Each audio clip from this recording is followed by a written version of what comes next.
तीन भुवन में सार वीतराग विज्ञानता शिवस्वरूप शिवकार नमः त्रियोग समारिके।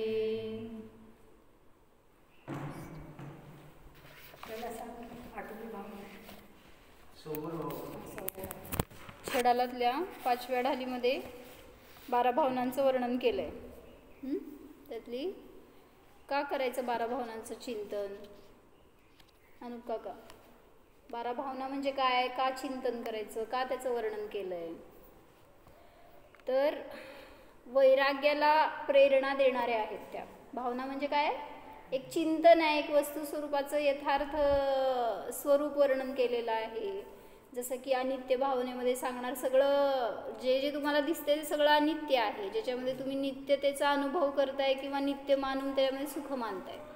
मग कुठलीही वस्तू नित्य नाही आहे जगामध्ये, सगळं अनित्य आहे आणि तुम्ही त्यालाच नित्य म्हणताय. नित्य स्वभाव आहे त्याला जाणत नाही आहे, म्हणून अनित्य भावना नित्य स्वभाव दाखवते. अशरण भावना, रोग झाला, अटॅक आला, कोण शरण? हॉस्पिटल किंवा औषधं. कोण शरण? रोग झाल्यावर एवढा विश्वास दृढ पाहिजे की अरिहंत मायेसाठी शरण आहेत. पहिला त्यांचा आश्रय घ्या, नंतर करणार आहे तुम्ही सगळं. पण तेव्हा पहिला आठवतात का ते? पहिला कोण आठवत आहे सांगा? कुठल्या डायरीमध्ये त्या नंबर लिहिलेला आहे त्या डॉक्टरचा?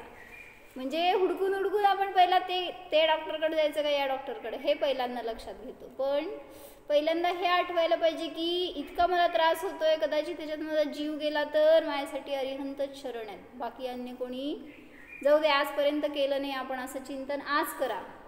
काय कुठलीही प्रतिकूलता येऊ दे, शारीरिक, मानसिक, आर्थिक, पारिवारिक, संयोगिक, कुठलीही प्रतिकूलता येऊ दे, त्याच्यामध्ये पहिला ह्याचं चिंतन असावं. एक तर अरिहंत किंवा माझा शुद्धात्माच माझ्यासाठी शरण आहे. जगामध्ये कोण माझ्यासाठी माझं नाही आहे.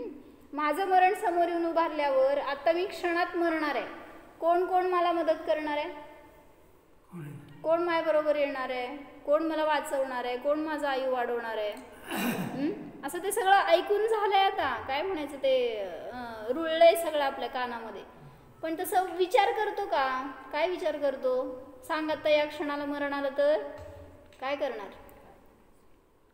एवढी सगळी लिस्ट असती डोळ्यासमोर. ह्यांना भेटायचं होतं, त्यांना ते सांगायचं होतं, तिथं ते ठेवलं होतं, इथलं आणायचं होतं, द्यायचं होतं, सगळं काय होतंय? म्हणजे सगळं परिग्रह घेऊनच चाललोय पुढच्या भावात.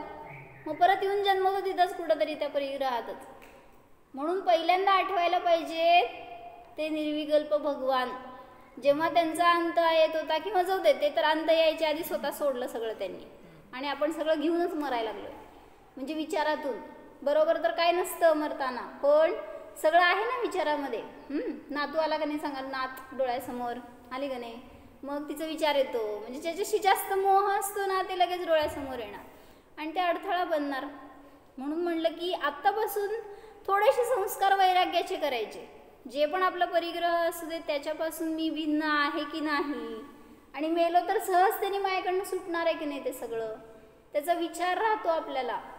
म्हणजे म्हटलं होतं ना एकदा की पैसा भरपूर आहे समजा एखाद्याकडं, आणि त्या पैशाचा सतत विचार की मी भोग पण घेतला नाही, किंवा अजून माझं लाईफ किती पाहिजे होतं आणि मला मिळालं नाही, मग मी कसं त्याचं युटिलाइज करू, कसं मी त्याचा आनंद भोगू. म्हणजे कशामध्ये अडकला हो? आणि मरण तर येणारच आहे. मग परवा आम्हाला सांगितली ना गोष्ट, काय सांगितली त्याची? रॉक फेडरल ना, काय रे ना, रॉक फेडरल असं काहीतरी नाव होतं त्या मनुष्याचं. जितूबाईंनी सांगितली परवा प्रवचनमध्ये. 35 वर्षाचा तो मनुष्य, कुठला? अमेरिकेमध्ये का? अमेरिकेमध्ये पहिला तो मनुष्य आहे की अब्जाधीश झाला 35व्या वर्षी, त्याच्या काय करिअरमधनं, त्याच्या बिझनेसमधनं वगैरे. असं तो आधी कोणीच नव्हतं त्याच्या आधी, तेवढं लहान एजमध्ये एवढं करोडपती होणारा. तर त्याला जवळपास 53व्या वर्षी काहीतरी रोग झाला असाध्य, आणि काय केलं तरी सुद्धा त्याचं निदान लागेना, त्यातनं बाहेर पडेना, आणि काय त्याला कुठनंच वाट मिळेना. आणि मग ते असं एक दिवस त्याचं सहज चिंतन झालं. स्नेहा, काय झालं सांग? नाही होती की तू समोर, सांग की.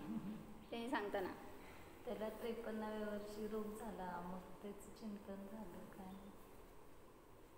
त्याला चिंतन झालं की सहज एक दिवस की म्हणला माझी किती संपत्ती आहे आणि मी आज मरतोय, माझ्याबरोबर काय काय येणार ह्याच्यातलं, म्हणजे मी एवढं कमवून ठेवलंय, विचार करा की जाऊ देत आपल्या हातात अंगठी बिंगठी असेल, गळ्यात असेल काहीतरी, एवढंच हे तर माझं आहे ना सेल्फ, मी मेल्यावर ह्याचं काय होणार आहे सांगा, काय होणार आहे?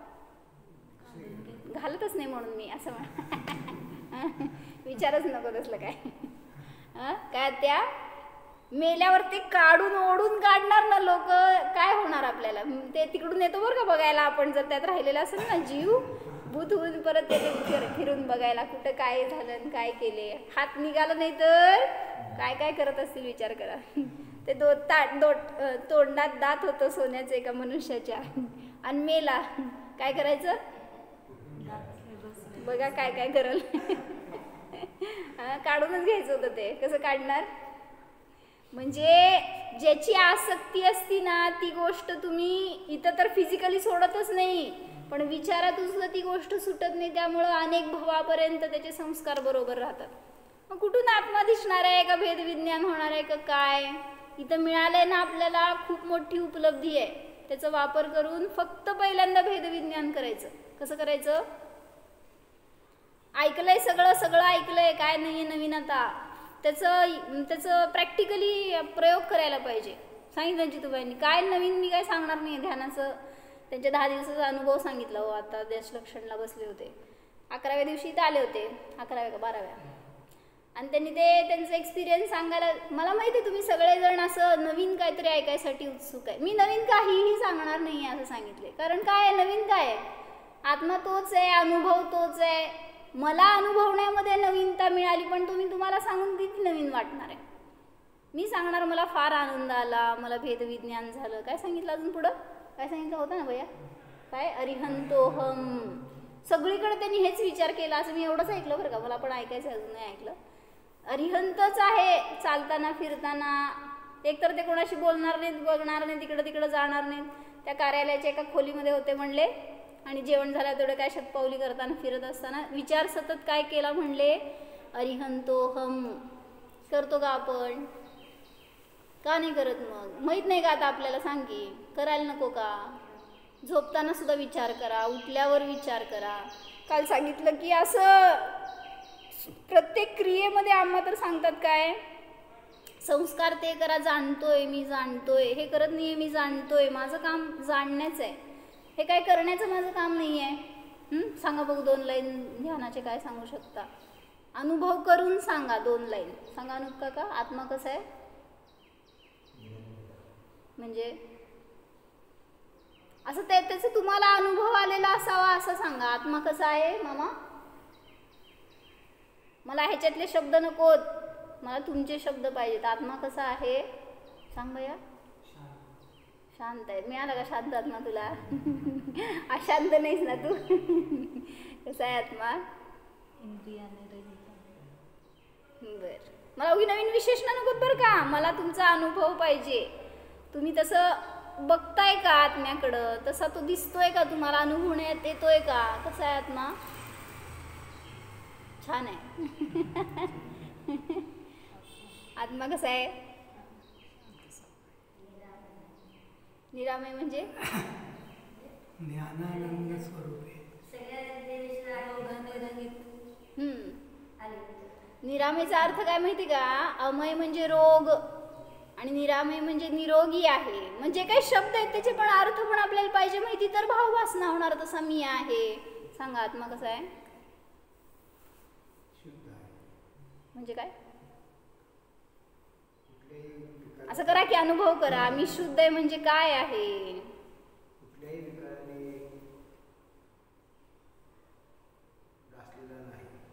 माझ्यामध्ये अशुद्धी नाही, सगळे हे रागद्वेष परिणाम किती घाण आहेत, किती मलिन आहेत, ते आहेत का माझ्यामध्ये, ते असते तर जर राहतील माझ्यामध्ये निरंतर तर मी सिद्धच होणार नाही, होऊ शकणार नाही, त्यामुळे ते माझ्या आत्म्यात नाही आहेत, तर किती शुद्ध आहे मी, पवित्र आहे. सांगा कसं आहे म्हटला, ज्ञानानंद स्वरूप आहे, बरोबर, आनंदाचा अनुभव करतो का, मग तसा आनंद माझ्यामध्ये काय म्हणायचं इनबिल्ट आहे, बाहेरून आणावं लागत नाही मला आनंद, कधी पण कसं पण भोगू शकतो त्या आनंदाला मी, फक्त दृष्टी टाकायला पाहिजे आणि तसा अनुभव करायला पाहिजे तर आनंद मिळणार. रडत असताना सुद्धा आनंद गुण आहे तुमच्यामध्ये माहित आहे, क्रोध करत असताना सुद्धा शांत गुण आहे, अजून खात असताना सुद्धा अनशन स्वभाव आहे. सगळं जसंच्या तसं रूप आहे ते, बाहेर भलेही विपरीतता दिसेल पण तरी सुद्धा स्वभाव तर कॉन्स्टंट आहे. त्याला जाणणं म्हणजे वेदविज्ञान आहे. मग असं प्रत्येक भावनेतून आपल्याला आत्मा दाखवलाय. म्हणून त्या 12 भावनांचं चिंतन जे मुनिराज किंवा काय गृहस्थ आहे मुनी दीक्षा घेणार आहे तो मनुष्य, तर तो या 12 भावनांचं चिंतन केलं आणि त्याला वैराग्य झालं. खरोखर असं स्वरूप आहे जगाचं, तर मला या जगामध्ये रोळायचं नाही. आणि त्यांनी दीक्षा घेतली. त्या दीक्षा घेण्यामध्ये त्याच्या वैराग्याला माते समान पोषण करणाऱ्या या 12 भावना आहेत. म्हणून आपल्याला सुद्धा आपल्या ज्ञानामध्ये तसं वैराग्याचं बीजारोपण करायला पाहिजे. कधी का होईना दीक्षा, पण दीक्षेशिवाय तर मोक्ष नाही. माहित आहे, जायचंय मोक्षाला? आमच्याकडनं काय व्हायचंय होय असलं? हां, कसं आहे, जायचंय का नाही? जायचंय. कसं जायचंय, कधी जायचंय? भावना करा आत्ता जायचंय, तर कुठंतरी अनेक भावाचे थोडे भाव कमी होतील. पण आपण जाऊ की काय, आता एवढी काय घाई आहे? हाय की नंतर शेवट तेच आहे, असं विचार करून निवांत राहतोय. मला आत्ता मोक्षाला जायचं, आत्ता मला अतिंद्रिय आनंद भोगायचा आहे, ही जेवढी तीव्र लालसा असेल ना, ते उदाहरण सांगितलं होतं काय, त्या मनुष्याला सुख पाहिजे असतं आणि तो गेला गुरुकडे आणि त्यांनी विचारलं की मला सुख पाहिजे, खरं सुख पाहिजे, भरपूर सुख पाहिजे आणि ते माझं माझं पाहिजे, दुसऱ्याचं मला सुख नको. मग गुरूंनी म्हणलं की तुला खरंच इच्छा आहे का सुखाची? तो म्हणला हो, मी एवढं आसुसलोय म्हणला असं वाटत नाही आहे मला. मग चल म्हणला माझ्याबरोबर. आणि ते गुरु त्या शिष्याला घेऊन गेले आणि मागच्या साईडला हौद होतं, तर काय नदी होती, त्या नदीच्या जवळ गेले, नदीमध्ये दोघं उतरले आणि त्याला काय करायला सांगितलं असेल तर त्याला डुबवलं त्या गुरूंनी. काय म्हणायचं, त्याचं तोंड त्याच्यामध्ये दाबून धरलं की त्याला बाहेरच येता येऊ नये. आणि ते तडफडायला लागले की श्वास घ्यायला अडकला म्हणल्यावर खाली. मग ते सोडलं तर वर आला आणि हापसून काय म्हणायचं, दमल्यासारखं श्वास घेतोय ना पटपट भरभर, परत खाली घातलं त्याचं तोंड आणि दाबलं पाण्यामध्ये. आणि मग परत तो सोडवतोय आणि बाहेर येऊन श्वास घेतोय. मग त्याला विचारलं, मग ह्याला कळलं ना हे गुरु असं का करायला लागले, येड लागलंय का काय? गुरुंना येड लागतं का? मग ते विचारलं की असं का करताय तुम्ही? मग त्यांनी सांगितलं, मला सांग आत्ता जसं तुला काय वाटलं जेव्हा मी पाण्यामध्ये बुडवलं तुला, कशाची इच्छा होती तुला? मग त्यांनी सांगितलं, मला सगळी बाकीची इच्छा संपली, श्वास घ्यायचा होता पहिला, दुसरं काय नाही इच्छा. आणि मग मी कधी श्वास घेईन असं झालं होतं म्हणून मी बाहेर आलो. मग त्यावेळेस गुरूंनी सांगितलं, इतकी तीव्र इच्छा आहे का तुला खऱ्या सुखाची, तर तुला मिळणार ती अतिंद्र सुखाची, त्या आत्मिक सुखाची.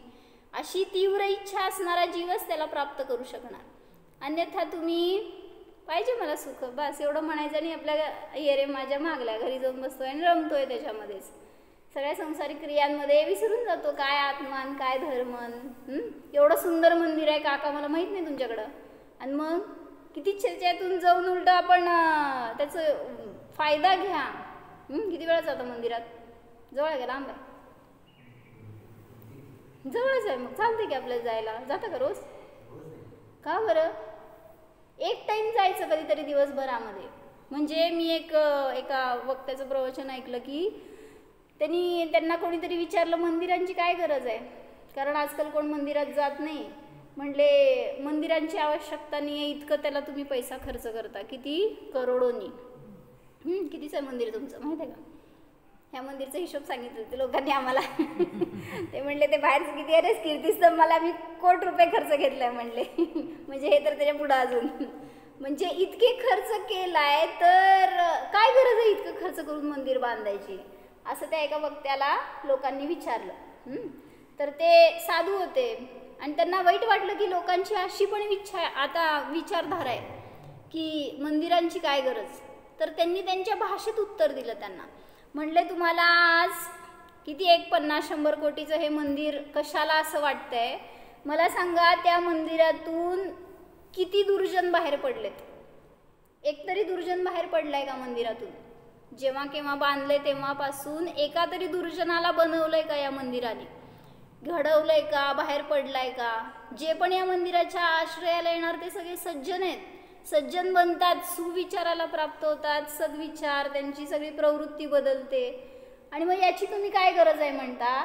तर त्यांनी विचारलं, तुम्ही 200-300 कोट खर्च करून एक फिल्म काढता, किती असतं खर्च त्याचं? असं म्हणजे तेवढं असेल की, हो ना? तुम्ही बघता ना? हो म्हणते. मग ते त्याला एवढं खर्च करता, ते सिनेमा हॉल बांधता आणि तिथं जाऊन किंवा काय म्हणायचं मधुशाला आणि तसले परमिट रूम आणि बार वगैरे, ह्याच्यासाठी तुम्ही कधी म्हटला का हे कशासाठी पाहिजे म्हणून? आणि मला सांगा त्यातून किती सज्जन बाहेर पडलेत आजपर्यंत. मग त्याला तुम्ही विरोध करत नाही आणि मंदिराची काय गरज आहे असं विचारताय म्हटल्यावर तुमची पुढची पिढी काय विचाराची असणार? तुम्हालाच आज असे विचार येत आहेत तर पुढची पिढी तर काय विचार करणार? कसलं मंदिर आणि काय, कोणाला वेळ आहे? हाय ते करणारे करतायत. म्हणजे इतकी खराब परिस्थिती आहे आज. म्हणून सांभाळा. कशासाठी? आपले संस्कार आपण जेवढे टिकवणार आहे ना आणि त्याच्यासाठी आपलं जितकं डिवोशन असणार आहे ना त्यातलं 0.1% तुमच्या पुढच्या पिढीत येणार आहे. किती बाबा? हां, म्हणजे काय असतं, म्हणजे आपण किती कमी पडतोय हे बघा ना. म्हणजे मी म्हणत नाही दिवस रात्र मंदिरात जाऊन बसा म्हणून, पण जे करतोय त्याच्यापेक्षा जास्त करू शकतो. काय सांगितलं जितू काय सांग? त्या दिवशी सांगितले, लोक म्हणतात आम्ही धर्म करतो की, आम्ही काय नाही करत का? काय काका, आम्ही सकाळी मंदिरात जातो, शास्त्र वाचतो, काय काय प्रवचन ऐकतो, धर्म करतो की, आम्ही काय करत नाही का? मग आम्हाला म्हणा धार्मिक म्हणून, बास आहे की एवढं, अजून काय करायचं, आम्ही इतकं करतो. म्हटल्यावर त्यांनी सांगितलं तुम्ही करता नाही असं नाही, पण याच्यापेक्षा मी कितीतरी जास्त करू शकतो का नाही? संपलाय का तुम्ही जे करतो तो धर्म तेवढाच आहे का? मग ते मुनी त्यागी म्हणतात आम्ही करतो तो धर्म एवढाच आहे, आणि आपण किस झाडकी पत्ती. मग काय करतोय धर्म म्हणून? काय करतोय? किती स्वाध्याय करतो सांग? काय वाचन करतेस? किती वाचन करू शकतो बघ की. आपल्याला किती छान वेळ आहे, आपल्याकडं चान्स आहे आज की आपलं लाईफ आपण पूर्ण चेंज करून टाकू शकतो. काय संसाराला गरज नाही आपली, आणि आपली आपली काय म्हणायचं, आपल्याला संसाराची आणि संसाराला आपली काही गरज नाही आहे. मग तरी सुद्धा आपण काय करतोय, सगळा वेळ आपण इकडे देऊ शकतो असं आहे. म्हणून भरपूर करा. जेवढं वाचन करणार आहे ना तेवढी धारणा राहणार आहे. ते मावशी काल आम्हाचं थोडंसं वयावृत्त करत होती, ट्रीटमेंट करत होती, तर ते एक भाभी आले होते. ते म्हणले मावशीला एवढं सगळं कसं काय येत आहे? म्हणली एवढं ज्ञान कसं आहे मावशीला? म्हणलं मावशी असं वाचन करत होती निरंतर वाचनामध्ये, आणि त्याच्यामुळं त्याचा फायदा होतो आपल्याला. कधी का असे ना ते ज्ञान उपयोगी पडतं. म्हणून करा ना, वाचन करा. किती वाढवलं अप्पाजी? दशलक्षण त्यासाठी आलंय तुम्हाला. मागच्या वर्षीपेक्षा थोडंसं काहीतरी वाढवाय, थोडंसं वाढवा, लय नाही हो. किती वाढवलं सांगा? काय नाही. आमच्याच आयुष्यात कधीही पर्व येत नाही आणि तो पर्व काय बदल करत नाही. ते तर आधीच केला की, आधी त्या परवाच्या नंतर काय वाढवलं? काय वाढवलं काका? वाढवा, आत्ता वाढवा, जाऊ दे. नाही काय आपल्यात बदल झाला तर काय भैया, आमचं तर 10 दिवस बंदच आहे सगळं. वाढलंच नाही, कमी झालं सगळं. तर जेवढं करतो ना आपण त्यातलं 0.1% वाढवा काहीतरी पुढं. त्याच्या निमित्तात आपल्याला फायदा आहे. काय वाढवलं भाभीजी? स्वाध्याय करता का घरी? काय करता?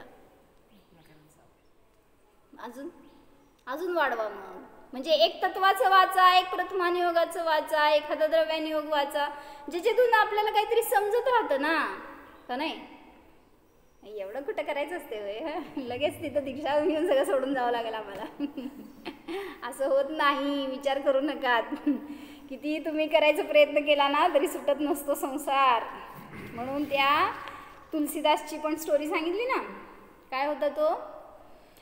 नवीन लग्न झालं होतं आणि त्या पत्नीमध्ये अति आसक्त होता, आणि पत्नी गेली माहेरी. तर काय झालं, तिला भेटायसाठी इतकी तीव्र इच्छा झाली, रात्र झाली होती, पण जायचंयच, कसं पण जायचंय. प्रज्वल असं असतंय म्हणून लग्न करू नकोस.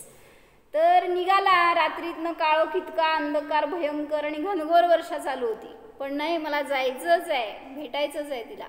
निघाला घरातनं आणि काय झालं, मध्ये नदी आडवी आली तर पूर आला होता, महापूर. आणि रस्ता दिसत नव्हता, तिथनं कसं जायचं काय, एखादी नावसुद्धा नव्हती. आणि मग एकच वीज कडाडली आणि त्याला एक असं ते तट्ट दिसलं. तट्ट म्हणजे काय म्हणायचं, असं एखादं लाकडाचा ओंडका टाईप असं समजून घ्या, एक काहीतरी असं की ज्याच्यातून तरुण मी जाऊ शकेल, हां तशा टाईपमध्ये.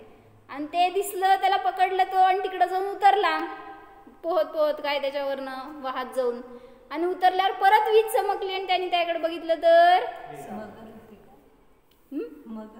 मगर नव्हती, प्रेत होतं मेलेल्या माणसाचं. आणि काय झालं असेल काय नाही विचार, जाऊ दे, प्रेत तर प्रेत. इतकी तीव्र लालसा, त्याचं भय पण नाही, पुढं प्रियेची इतकी त्या आठवण तीव्रता ना की काय नाही, काय करते प्रेत मला असं. आणि जाऊ आता रात्री प्रेताच्या जवळ. आणि मग गेला तर त्या सासरी जाऊन दरवाजाच्या समोर उभारला आणि लाज वाटाली, रात्रीचे 12 वाजत आले होते. आणि कसं जायचं असल्या अपरात्री, कुठल्या तोंडाने, कोण घेणार घरामध्ये. म्हटला की त्या बायकोच्या रूममधली दिवा तेवत होता, मग त्याला वाटलं तिला पण माझी आठवण येत असणार.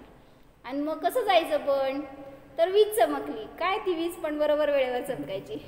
तिला त्याला दिसलं दोरी लटकती आहे, आणि धरून वर चढला आणि गेला. तिच्या समोर जाऊन उभारला तर ती विचारती, कुठून आला तुम्ही, हां असं कसं काय आला, आत्ता अचानक कसं आला, कुठून आला, काय वगैरे. तर त्यांनी सांगितलं सगळा इतिहास सांगितला मागं घडलेला. आणि म्हणले तुझी दोरी लटकवली होती ना बाहेर, त्याला धरून आलो. ती म्हणली मी कुठली दोरी बिरी लटकवली नाही, काय नाही, कसली दोरी म्हणली. ते दिवा घेऊन गेली आणि बघितली तर साप होता. आणि त्या सापाला धरून तो वर आला तर इतकी धुंदी, मला म्हणायचे प्रेत दिसेना, ते रस्ता दिसेना, ते साप दिसेना. इतका अंध होऊन जातो का आपण, म्हणजे असे असतात विकारी भाव, असे ते हाव, एक विषयाची आसक्ती अशी असते की आंधळं बनवून टाकतं. आणि मग ती हे सगळं ऐकल्यावर पत्नी, वाईट वाटलं त्या पत्नीला. आणि तिने इतकी निर्भत्सना केली ना त्याची की इतकी कशी काय तुम्ही, म्हणजे काय म्हणायचं, अशी प्रवृत्ती कशी असू शकते तुमची. तिने 2 लाईन छान म्हटले, ते मला आहे का माझ्याकडे बघावं लागेल त्याचं स्थितीकरण करण्यासाठी.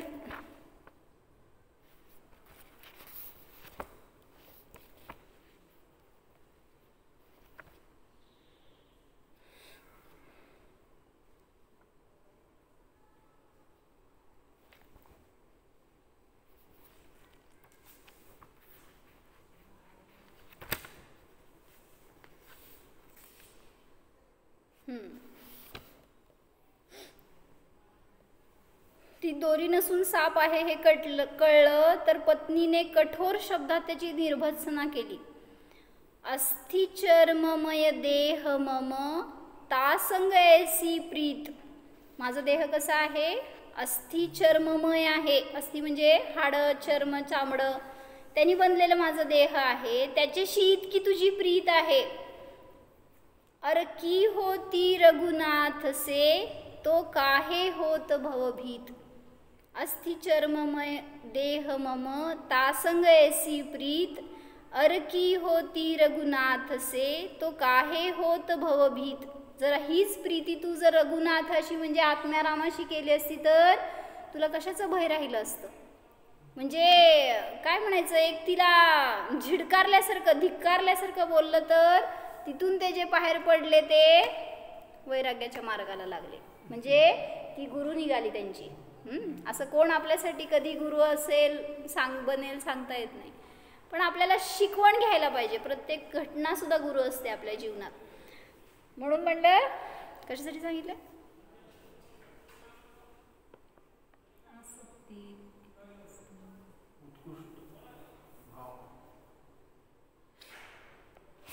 धर्म वाढवायचं सोडून आपण सांसारिक आसक्ती, भोग हे वाढवतोय, विभाव वाढवतोय. मग पर्व येतो तो आपल्या आयुष्यामध्ये काहीतरी परिवर्तन करायसाठी येतो. म्हणजे आपल्याला काहीतरी नवीन शिकवायला, आपलं धर्म वाढवायला येतोय. मग वाढवा ना, थोडंसं स्वाध्याय थोडं करत होता थोडं जास्त करा.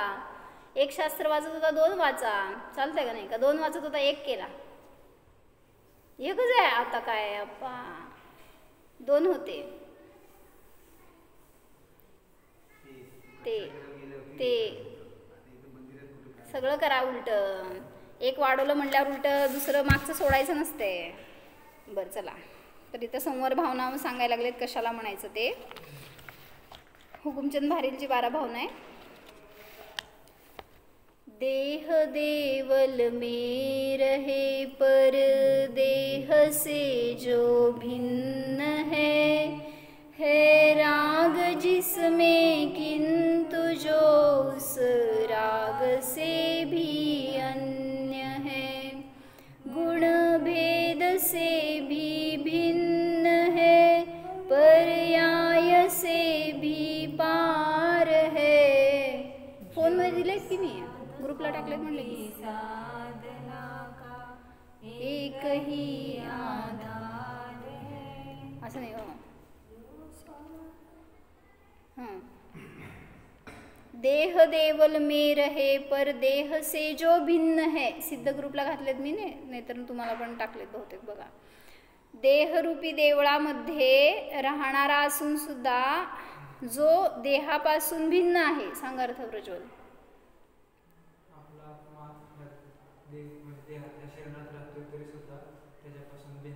पुढं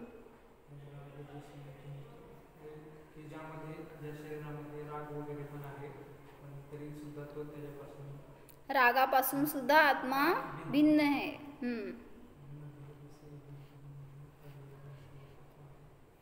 गुणभेदापासून सुद्धा आत्मा भिन्न आहे. म्हणजे आपण सांगतो ना आत्म्यामध्ये ज्ञान आहे, दर्शन आहे, आनंद आहे, हे सगळे गुणभेद झाले.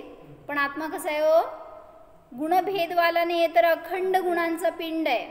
त्यामुळं गुणभेदांपासून आत्मा भिन्न आहे. तसंच सांगितलं पर्याय से भी पार है. म्हणजे सगळ्या पर्यायांपासून सुद्धा मी भिन्न आहे, कारण पर्याय क्षणिक आहे आणि आत्मा नित्य आहे. जो साधकों की साधना का एक ही आधार है. जे कोणी आत्म्याची साधना करतात त्या साधना करणाऱ्यांसाठी आधार कोण आहे? एक माझा शुद्ध आत्माच आहे. म्हणा परत एकदा. देह देवल में रहे पर देह से जो भिन्न है राग जिसमें किंतु जो उस राग से भी अन्य है, गुण भेद से भी भिन्न है, पर्याय से भी पार है, जो साधकों की साधना का एक ही आधार है. कोणाचं वर्णन चाललंय? ज्यांनी लिहिलंय ना त्यांच्या आत्म्याचं चाललंय. कोणाचं? माझ्या आत्म्याचं चाललंय. माझा आत्मा आहे त्याच्यात दिसला का? या देहरूपी देवळामध्ये आत्मा आहे. देहाला देऊळ का म्हणलं? देऊळ आहे का हे? इतकं पवित्र आहे, इतकं शुची आहे, आणि देऊळ का म्हणलं? आत्म्याच्या संयोगात आत्म्याकडून बघत असताना ते स्थान योग्य. पण जर शरीराकडून आत्म्याकडे बघायला गेला तर शरीर अशुची आहे. म्हणून सांगतायत की जिथं जसं म्हटलं की या मंदिराचं काय व्हॅल्यू नाही आहे जर त्यात देव नाही आहेत, मग त्या देवामुळं मंदिराला व्हॅल्यू आहे. म्हणून त्या स्थानाला जोपर्यंत तुम्ही बघितलं आजपर्यंत अनेक ठिकाणी नवीन मंदिरं बांधतायत, पण अजून तिथं जर देव नाही आहेत तर त्याला मंदिर कसं म्हणायचं? नुसते 4 भिंती आहेत. आम्ही कुठे गेलतो? डोंगरगावला. तिथं मंदिर बांधत होते वर. इतका खर्च करून इतके मोठे मोठे केलेलं रचना त्यांनी, पण मंदिर नव्हतं, 4 भिंतीच. अजून भिंती पण पूर्ण नव्हत्या. पण लोक काय बघत होते? किती सुंदर मंदिर. म्हणजे अजून त्याला आता काय म्हणायचं? भावी निक्षेपानी. तिथं मंदिर होणार, पण जोपर्यंत त्याच्यामध्ये देव नाही तोपर्यंत त्याला देऊळ म्हणलं जाणार नाही. मग तसं इथं या देहरूपी देवळामध्ये आत्मा आहे म्हणून याला देऊळ म्हणलं गेलं. म्हणून हे पण चांगलं आहे म्हणलं एका दृष्टीने. का? कारण हे मला साधनेसाठी उपयोग देते किंवा मदत करते किंवा हेच मला मोक्षापर्यंत नेते.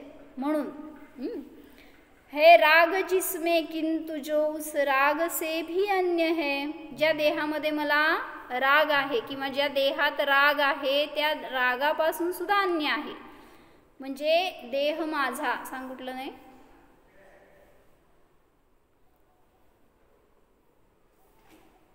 माझा देह म्हणत असताना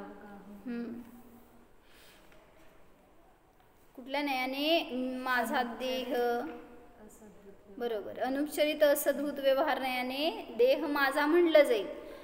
त्यापुढं द्रव्य कर्म माझे, हे रागद्वेष आदी कर्म माझे असं म्हणलं तर तरी पण तोच नाही, कारण द्रव्य कर्म म्हणत असताना पौद्गलिक आहेत ते, त्यामुळं ते सुद्धा भिन्न आहेत मायापासून. आणि रागद्वेष आदी परिणाम ते माझे असं म्हणलं तर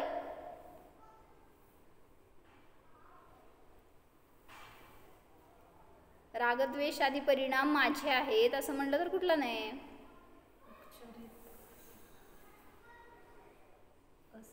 आता काय तुला उपचरित सद्भूत माझं आहेत ना, माझे आहेत परिणाम ते. असद्भूत मध्ये ज्याचा काहीच संबंध नाही त्यांचं चर्चा येते. मग सद्भूत मध्ये माझे परिणाम म्हणून सांगितलं. जे विभाव परिणाम आहेत ते सुद्धा माझ्यापासून भिन्न आहेत. सगळ्या गुणभेदांपासून मी भिन्न आहे, पर्यायापासून सुद्धा भिन्न आहे. आणि तोच आत्मा साधकांच्या साधनेचा आधार आहे. संवर कशाला म्हणायचं? कर्म थांबणे, कुठं थांबणे? येणे थांबणे. जसं उदाहरण दिलं होतं, काय नाव आहे, त्या नावेत पाणी यायला लागलंय छिद्र पडल्यामुळं. मग ते पाणी यायलं म्हणजे आसरव झाला, येऊन थांबलं पाणी, ते बंद झाला. आता ते पाणी उचलून काढायला लागलाय तुम्ही, काय झालं? संवर नाही झाला भैया, निर्जरा पण नाही झाली. अंदर आ रहा है ना वो पाणी अभी, फिर बर, त्याला कसली निर्जरा म्हणायची? या काम निर्जरा, त्याचा काय उपयोगच नाही. इकडून येत राहिलाय, इकडून तुम्ही काढायला लागलाय म्हणजे काढताय एवढंच, येत आहे एवढं, त्यामुळे त्याला निर्जरेला सुद्धा. मग संवर कधी झाला? हा, जेव्हा त्या छिद्राला तुम्ही बंद केलं, ते पाणी आत यायचं थांबलं, त्याला संवर म्हणलं. आणि मग ते पाणी उचलून बाहेर टाकलं तर निर्जरा झाली. आणि मग आता ते पाणी यायचं पूर्ण थांबलंय आणि पूर्ण तुम्ही पाण्याने मोकळी केली ती बोट, तर मोक्ष झाला. मग तसं म्हणलं की संवर कशाला म्हणायचा? की जेव्हा मी मला स्वतःला आत्मा म्हणून पाहतोय ना, तुम्ही त्या कर्मांचं द्वार बंद केलंय. कर्म येत होते ना, निरंतर यायला लागलेत कर्म तुमच्याकडं, माहिती का? इथं बसला तर कर्मांपासून अलिप्त नाहीये. किती विचार करायला सांगा. काय अनुभव का? संध्याकाळी कुठं जायचंय? पेमेंट करायचं म्हणजे हे विचार चालू आहेत ना, इथं पण बसून आश्रव करतोय. करू नका. मंदिराच्या ठिकाणी तर जर बाहेरचे विचार केलं तर महाअशुभ आश्रव झाले. काय विचार करायला प्रज्वल? खोटं सांगू, खरं सांगायचं, शास्त्रासमोर खोटं बोलायचं नाही. मामा काय विचार करायला? खरं बोलतात बरं का मामा. काय मौन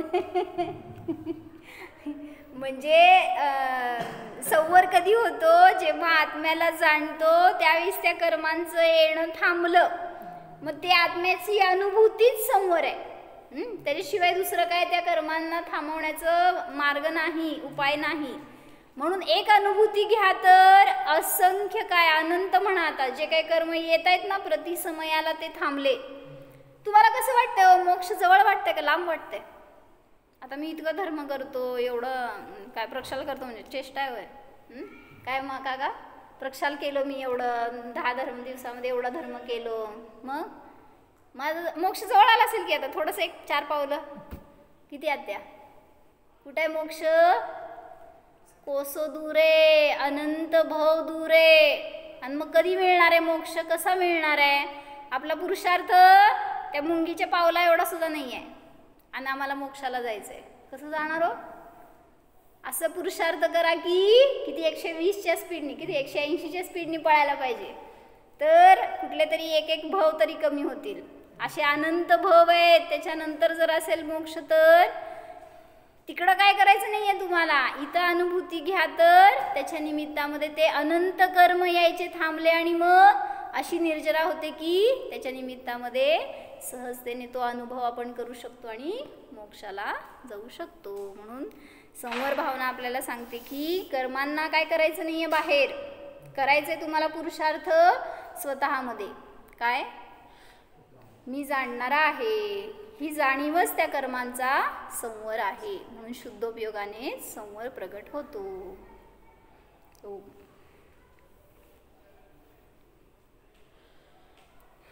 जाणा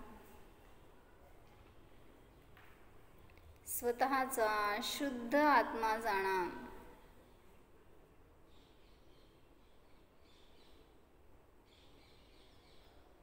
पहा, मी शरीर नाही, मी कर्म नाही, मी म्हणजे रागद्वेष परिणाम नाही. सर्वापासून भिन्न मी शुद्ध जीव आहे, आनंद स्वरूप आहे, मोक्ष स्वरूप आहे. सर्वापासून सर्वथा सर्वदा भिन्नच आहे. सर्वांचा हा मी ज्ञाताच आहे. अनुभवण्याचा प्रयत्न करा. मी म्हणजे जीव. शरीराला भिन्न पहा. अशरीरी स्वरूपोऽहम्, निष्कर्म स्वरूपोऽहम्.